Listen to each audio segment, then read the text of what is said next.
This episode is brought to you by Love Hurts. Kiwi Kwan has had quite a career, from childhood roles in Indiana Jones and the Temple of Doom and The Goonies to a recent Academy Award win for Everything Everywhere All at Once. But now Ki finally stars as a leading man in the film Love Hurts. Love Hurts is the perfect date night movie with its mix of over-the-top action, comedy, and a ton of heart. Love Hurts, only at theaters February 7th. This episode is brought to you by Unstoppable. Discover the inspiring true story about Anthony Robles, who defied every expectation to become a national wrestling champion in Unstoppable, a new original movie from Amazon MGM Studios and director William Goldenberg, evoking the excitement and camaraderie of classic sports dramas and thrilling wrestling matches. Unstoppable features an all-star ensemble cast, including Jarrell Jerome, Jennifer Lopez, Don Cheadle, Michael Pena, and Bobby Cannavale. Watch Unstoppable now, exclusively on Amazon Prime Video.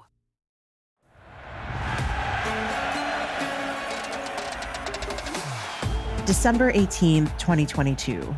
The eyes of the world are fixed on Lusail Stadium, Qatar's crown jewel. It's the World Cup final, Argentina versus France. Argentinian fans, draped in blue and white, cheer in unison, singing, waving flags, their voices echoing across the stadium as history unfolds. Lionel Messi stands at the center, his jersey drenched in sweat after 120 grueling minutes in Qatar's relentless heat. His second goal in extra time seems decisive, but Kylian Mbappe's hat trick keeps France in the game. Now it all comes down to Argentina's Gonzalo Montiel and the final penalty kick. Montiel. The crowd erupts. Argentina wins. And the celebrations sweep across the arena and across the globe. Messi, alone, begins his journey up the ramp for the trophy ceremony. All eyes turn to the central moment the crowd has been waiting for. After heartbreaking losses in the 4 previous tournaments, Messi finally hoists the World Cup trophy. And in 2022, the world champions are Argentina. In this historic moment, fans worldwide are captivated by the celebration of one of the greatest players the game has ever seen. Nobody is really thinking about what's happened off the field in Qatar in the years leading up to this World Cup to help make this moment happen. And that is by design.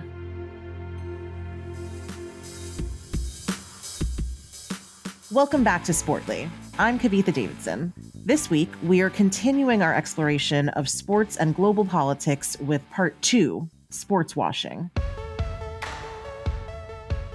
In Part 1, we covered the more positive use of sports on the global stage, sports diplomacy, or the use of sports to reshape international relations amid historical conflict and strive for cooperation and peace. Sportswashing tells the darker side of that story, the use of sports to reshape a country's image by diverting attention away from things like human rights violations or environmental damage. It begs the questions. If sports can be used as a powerful tool for unity, what does it look like when sports are used strategically to distract from more serious issues? And as fans, how do we reconcile our rightful desire to find joy and entertainment in sports with the responsibility to acknowledge their darker implications?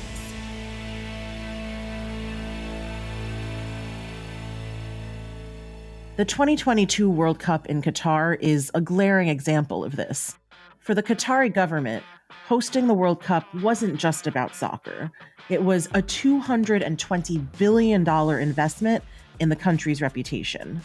An extravagant exercise in image management, the event was an opportunity to position Qatar as a global hub for tourism, commerce, and culture. Lusail Stadium, undeniably gorgeous and a marvel of engineering, stands as a testament to this vision. But the people who built it remain invisible and unrecognized. Since it won the bid to host the tournament, the gas-rich country embarked on a massive building spree, mostly on the backs of migrant workers. In its final pre-tournament briefing, Amnesty International says while some progress has been made, migrant workers routinely face abuse.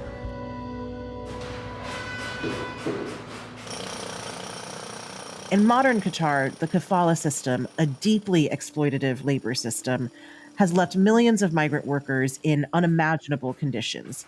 Conditions so dire that many human rights organizations call it a modern form of slavery. On paper, Qatar had promised to abolish kafala before the World Cup, but many reports from international organizations suggest otherwise. During the construction and preparation for the World Cup, hundreds of migrant workers lost their lives. With temperatures soaring well over 100 degrees Fahrenheit during the summer months, migrant workers, largely from Nepal and India, were held in unspeakable conditions, living in labor camps, forced to work overtime without pay. As Human Rights Watch and Amnesty International have reported, many workers had their passports confiscated and were not provided with a return ticket home. They were quite literally trapped in the country, trapped in an unrelenting cycle of labor abuse. Qatar also faced heavy scrutiny for using the World Cup to deflect attention from its human rights record, especially concerning LGBTQ+ rights and press freedoms. And just days before the tournament begins, an ambassador for the World Cup, Khalid Salman, has told a German broadcaster that homosexuality is haram, which means forbidden. Despite official statements proclaiming that, quote, all are welcome, abuses against LGBTQ+ individuals continued in the lead up to the event, casting doubt on the safety of many fans. Meanwhile, journalists faced severe restrictions, surveilled, harassed, and even barred from reporting on sensitive topics like migrant labor exploitation and human rights violations. But you can break the camera. You want to break the camera? Okay, you break the camera. Okay. So you're threatening us by smashing the camera. Qatar's use of the World Cup as a shield against criticism of its human rights record wasn't an isolated case. It's part of a broader pattern seen throughout history in countries around the world, where governments leverage major sporting events to polish their global image. To understand how this tactic has been used elsewhere, we'll turn back the clock to another World Cup shrouded in controversy. When it comes to towing, seeing is believing. That's why Chevy Truck's advanced camera technology offers up to 8 available cameras for 14 unique views, so you can focus on the view that really matters. Chevrolet, together let's drive. Learn more about Chevy Trucks at Chevy.com. Safety or driver assistance features are no substitute for the driver's responsibility to operate the vehicle in a safe manner. Read the vehicle owner's manual for important feature limitations and information. This episode is brought to you by Allstate. Some people just know they could save hundreds on car insurance by checking Allstate first, like you know to check the date of the big game first before you accidentally buy tickets on your 20th wedding anniversary and have to spend the next 20 years of your marriage making up for it. Yeah, checking first is smart. So check Allstate first for a quote that could save you hundreds. You're in good hands with Allstate. Savings vary. Terms apply. Allstate Fire and Casualty Insurance Company and Affiliates. Northbrook, Illinois. It's June 21st, 1978. In the Estadio Gigante de Arroyito in Rosario, Argentina, a sea of blue and white flags ripples across the stands as nearly 40,000 fans erupt into deafening chants. On the field, the Argentinian team stands ready. They're one victory away from the World Cup final, facing a formidable Peru team that had shined in earlier matches. But for Argentina, just winning isn't enough. They have to beat Peru by a 4-goal margin in order to advance. Argentina launches relentless attacks. Mario Kempes, Argentina's star player, scores the first goal in the 21st minute, and the floodgates open. Goal after goal, Argentina dominates. When the referee blows the final whistle, cementing Argentina's 6-0 victory, the stadium erupts into celebration. Argentina is through to the World Cup final. But only 10 minutes away, a grim scene unfolds. At the Navy School of Mechanics, nearly 5,000 political prisoners are being held in brutal conditions by Argentina's military regime. The cheers from the stadium faintly penetrate the walls of this clandestine prison, a cruel juxtaposition given the horrors inside. Some prisoners join the celebration. For a few, it's a reluctant nod to national pride. But for most, the celebration only amplifies the inescapable reality. The cheers of victory drown out the human rights abuses, both literally and figuratively. Here's some context about the state of Argentinian politics as the World Cup was taking place in 1978. 2 years earlier, in 1976, a military coup toppled the democratically elected government of Isabel Perón. El país transita por una de las etapas más difíciles de su historia. Backed by the United States under a guise of fighting communism, General Jorge Videla and his junta launched a reign of terror known as the Dirty War. Between 10,000 and 30,000 Argentinians were disappeared by the regime. Many were tortured and killed, with some victims thrown from planes in infamous death flights. Detention centers like the Navy School of Mechanics became sites of unspeakable atrocities. Of the thousands held there, just over 100 survived. Against this backdrop of fear and repression, the 1978 World Cup wasn't just a regular sporting event. To this day, questions linger about what really happened at the match between Argentina and Peru. Rumors persist that Videla, accompanied by U.S. Secretary of State Henry Kissinger, visited the Peruvian locker room before the match, and what was said remains a mystery. While some Peruvian players insist that there was no foul play, others believe that the outcome of the match was orchestrated. Some peculiarities fueled this suspicion, from Argentina usually playing in cooler evening matches to allegations of biased refereeing. Even Hungary's manager said in an interview with Esquire that it felt as if the air itself favored Argentina. Regardless of what actually happened, the 1978 World Cup remains one of the most controversial tournaments in FIFA history, a moment where the beautiful game became a smokescreen for brutal repression.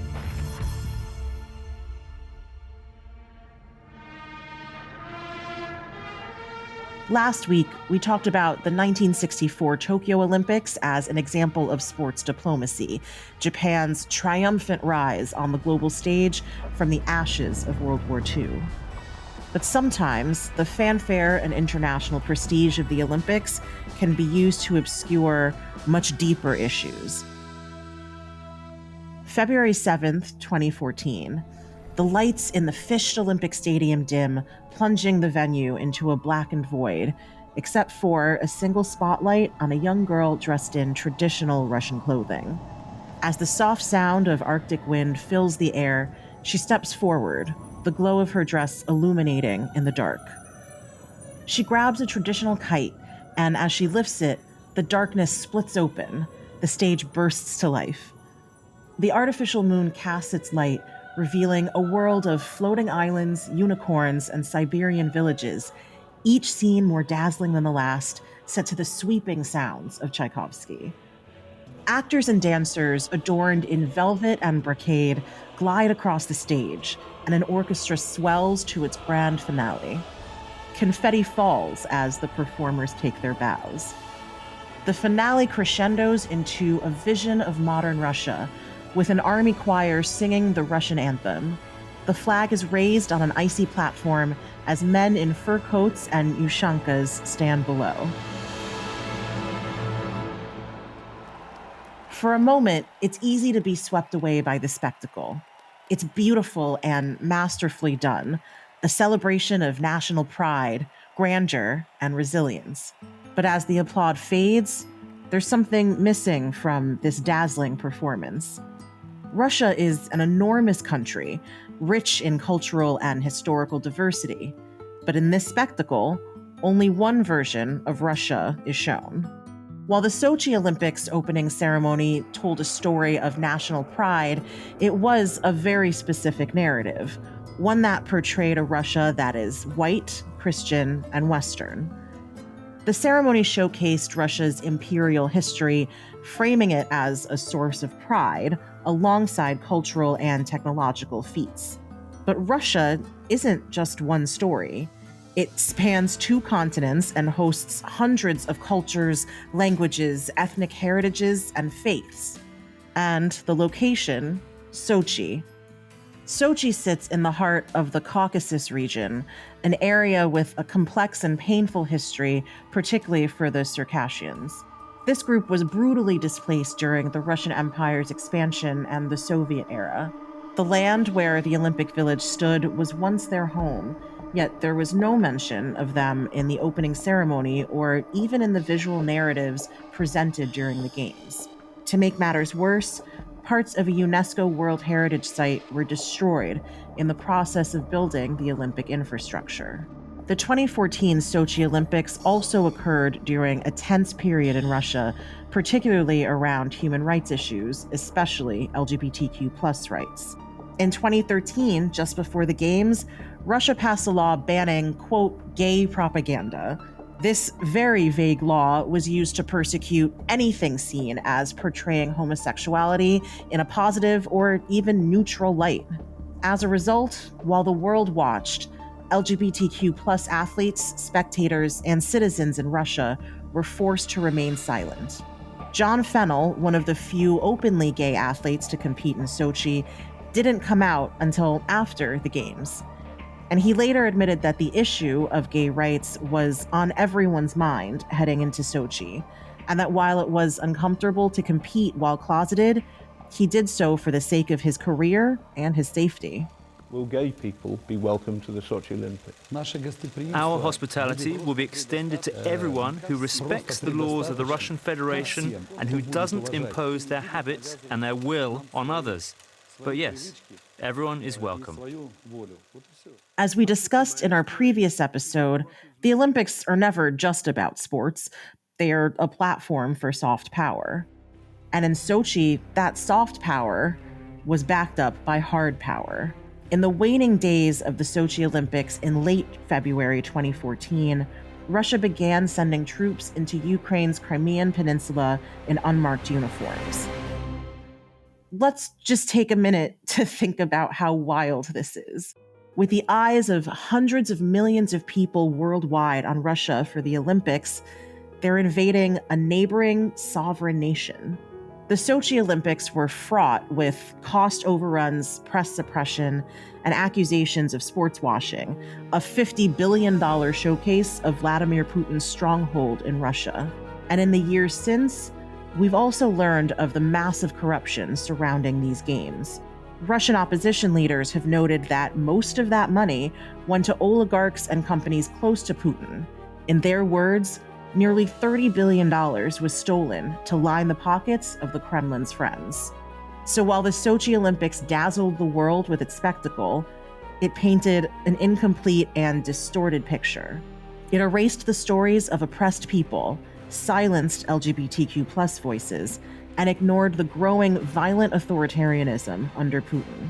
The Olympic stage, meant to unite the world through sport, instead became a platform for political messaging, furthering Russia's image of power and control while diverting attention from its darker realities. Build a routine with Ollie that supports your wellness needs, like getting your daily vitamins and minerals with Ollie's multi-gummies, or keeping your mood upbeat with all the vitamin D in Hello Happy. Give your gut health some support with probiotics, and wake up feeling refreshed after taking Ollie Sleep. Do wellness on your terms. Find Ollie at a Walmart or Target near you or at ollie.com. These statements have not been evaluated by the Food and Drug Administration. This product is not intended to diagnose, treat, cure, or prevent any disease. The move is on to the 15th Olympic Winter Games, and Shell wants you to get into the spirit. As an official sponsor, Shell is proud to offer you our exclusive Olympic pin collection. A quality Olympic Another example of sportswashing is when it intersects with greenwashing, which is when companies and organizations exaggerate or falsely claim their sustainability efforts. Many companies in the fossil fuel industry have turned to sports sponsorship deals to piggyback on the goodwill that sports creates among fans. A study by the New Weather Institute found that companies like Aramco and Shell are investing hundreds of millions of dollars in marketing campaigns within sports like soccer, auto racing, and golf. In the US, Shell is an official sponsor of the New Orleans Saints, New Orleans Pelicans, Sacramento Kings, and Houston Dynamo, among many others. And Shell has spent nearly $500 million on these sponsorship deals. It matters at a time when temperatures continue to rise and major sporting events showcase the effects of climate change in real time. In tennis, for example, temperatures during the Australian Open and the US Open have at times been so untenable that athletes and fans have collapsed from heat exhaustion. And with the devastating fires in Southern California, conversations have now shifted toward the role the environment will play in the 2028 LA Olympics. California Governor Gavin Newsom has already rebranded the 28 games as the Recovery Games, and they'll no doubt be used to showcase the resilience and rebuilding of the communities that have suffered in recent weeks. My genuine hope is that those who've lost everything, I have friends in the LA area who have been absolutely devastated. My genuine hope is that they're able to rebound and recover.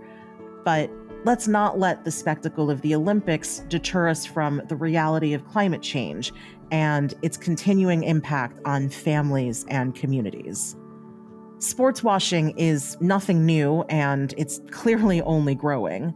Global mega events like the World Cup and the Olympics provide the starkest examples of how sports are the perfect space to rewrite history and further agendas. Look, we haven't even talked about Saudi Arabia and Live Golf, the 2034 World Cup, Formula One, Newcastle United. The list goes on, and frankly, there's enough there for a full episode just on Saudi's use of sports washing in recent years. As fans, our emotional connection to sports is the very essence of why sports can be magical, and there is so much good that can come from that. But we should also be aware that that very emotional connection can be manipulated against us. As we continue to derive joy from the games that we love, let's never stop talking about what happens once the final whistle blows. Let's never stop asking how a country or a regime stands to gain from the image that their sports allows them to project. Because what happens off the field is just as important. Thanks for listening to Sportly. Sportly is an Immigrantly Media production. This episode was produced by Sadia Khan and Shay Yu, written by Jonathan Hazel, Shay Yu, and me, Kavitha Davidson. Our sound designer and editor is Paroma Chakravarti. Our theme music was created by Simon Hutchinson. Other music by Epidemic Sound. Tune back in next week for more Sportly.